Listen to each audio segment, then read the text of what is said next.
Well, hey crew, I'm going to take a quick swing at the inverse image problem. So I did write a different problem as an example. It's going to be pretty similar because it is what it is. Okay, so in my example, let f of x equal this piecewise function. So we have some different outputs. Yep, there is a duplicate just like in the problem.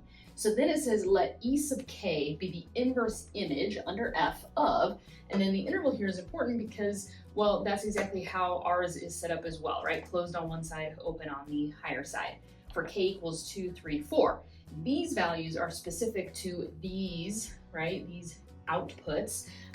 Okay, and then it says let s be the partition of e sub 2, e sub 3, and e sub 4. And then, yep.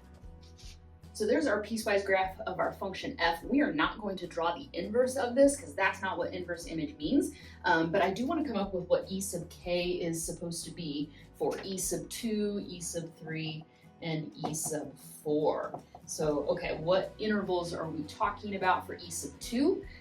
Well, it's k is 2, so 2 comma 3. E sub 3 then would be 3 comma 4. And e sub 4 then would be 4 comma 5. Okay, so these are the partitions, and so when we're asked about the inverse image, we're asking ourselves what x values in our function f will result in this specific interval of outputs. Okay, so I want an output of 2 up to, but not including 3. So the only time that there's an output of 2 is right there.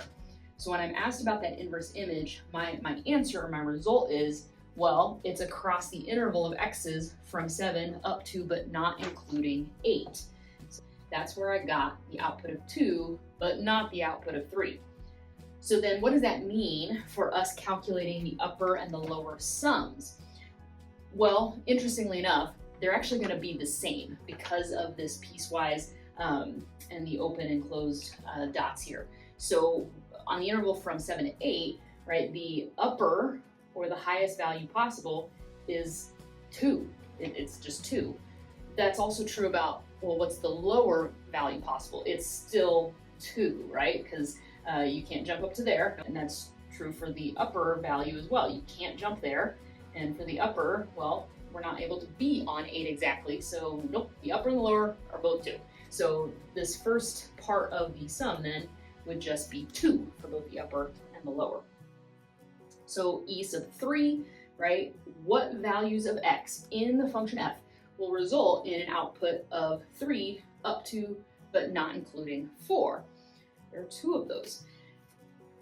That happens twice. So we're going to actually have a union of 2 intervals. So we've got 8 to 9, but not including 9, union, right? The 5 to 6. That's where we got an output of 3, but not 4. So then what does that mean for our upper and lower sums? Well, again, we're going to grab the height value from that interval 8 to 9. It's a height of 3, right, a width of 1, and we'll add it on to the 5 to 6, which is another height of 3. So that's part of our sum is 6. So the last one here is e sub 4. What values of x in our function will give us an output of 4 up to, but not including 5?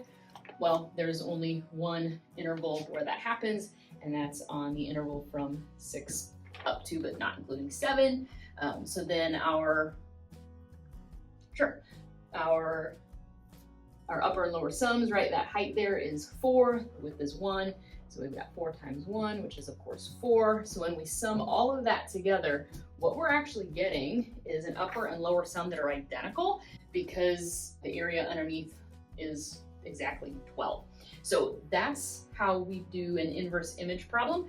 Hopefully this is helpful to you. Good luck out there because the rest of this assignment I did not understand.